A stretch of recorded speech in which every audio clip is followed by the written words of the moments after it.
بسم اللہ الرحمن الرحیم۔ جمعہ کے دن بیوی کے پاس جانے پر اللہ پاک کون سے خاص انعامات سے نوازتا ہے؟ جمعے کے دن غسل کرنا نبی کی سنت ہے، جیسا کہ آپ کا فرمان ہے، جب تم میں سے کوئی جمعہ کے لیے آئے تو چاہے کہ غسل کرے۔ یہ حدیث متفق علیہ ہے۔ معلوم ہوا کہ جمعے کی نماز میں شرکت کرنے والے ہر بالغ شخص پر غسل کرنا، صاف کپڑے پہننا اور خوشبو لگانا مستحب ہے، اور اس کے مستحب ہونے میں کوئی اختلاف نہیں۔ انہی میں سے ایک حدیث میں ہے، حضرت سلمان فارسی رضی اللہ تعالیٰ عنہ سے مروی ہے کہ انہوں نے کہا کہ نبی پاک صلی اللہ علیہ وسلم نے ارشاد فرمایا،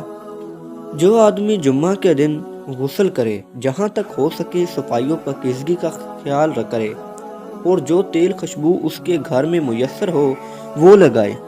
پھر وہ گھر سے نماز کے لیے جائے اور مسجد میں پہنچ کر اس کی احتیاط کرے کہ جو آدمی پہلے سے ایک ساتھ بیٹھے ہوں ان کے بیچ میں نہ بیٹھیں، یعنی جگہ تنگ نہ کریں۔ پھر نماز یعنی سنت و نوافل کی جتنی رکھتے ہیں اس کے لیے مقدر ہوں پڑھے، پھر جب امام خطبہ دے تو توجہ خاموشی سے اس کو سنیں،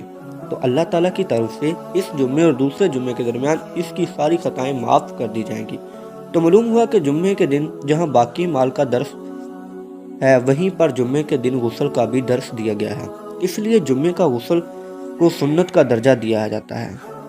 اور بعض حضرات اس کو واجب کا درجہ دیتے ہیں۔ ایک معروف حدیث ہے کہ جو شخص جمعہ کے دن وضو کرے تو یہ کافی ہے، لیکن جو غسل کرے تو غسل افضل ہے۔ اس طرح کی اور بھی احادیث آئی ہیں جن میں آپ صلی اللہ علیہ وسلم نے غسل کا حکم دیا، اور جب حضرت عمر بن خطاب کو بھی یہی بات سمجھ میں آئی کہ جب وہ جمعے کے دن خطبہ ارشاد فرما رہے تھے کہ اس دوران حضرت عثمان بن عفان رضی اللہ تعالیٰ عنہ داخل ہوئے، تو حضرت عمر رضی اللہ تعالیٰ نے اپنا خطبہ کاٹ کر حضرت عثمان سے لیٹ آنے کا سبب پوچھا، تو انہوں نے فرمایا کہ میں نے اذان سنی اور فوراً وضو کر کے مسجد میں آ گیا۔ حضرت عمر رضی اللہ تعالیٰ فرمانے لگے کہ صرف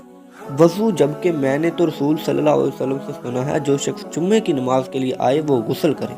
اس طرح سے حضرت عمر رضی اللہ تعالیٰ کا تمام لوگوں کے سامنے حضرت عثمان رضی اللہ تعالیٰ پر اس کا انکار کرنا یہ معلوم ہوتا ہے کہ غسل جمعہ فضیلت والا اعمال میں سے ہیں جن کے چھوڑنے پر گناہ نہیں ہوتا۔ اس ساری بحث کا مقصد یہ تھا کہ آپ کو جمعے کے دن کے غسل کی اہمیت معلوم ہو جائے، اور معلوم یہ ہوا کہ جمعے کے دن ثواب کی نیت سے غسل کیا جائے، اور چونکہ اس کے متعدد احادیث میں تاکید ہے اسی لیے اس کو سنت سمجھ کر کرنا چاہیے۔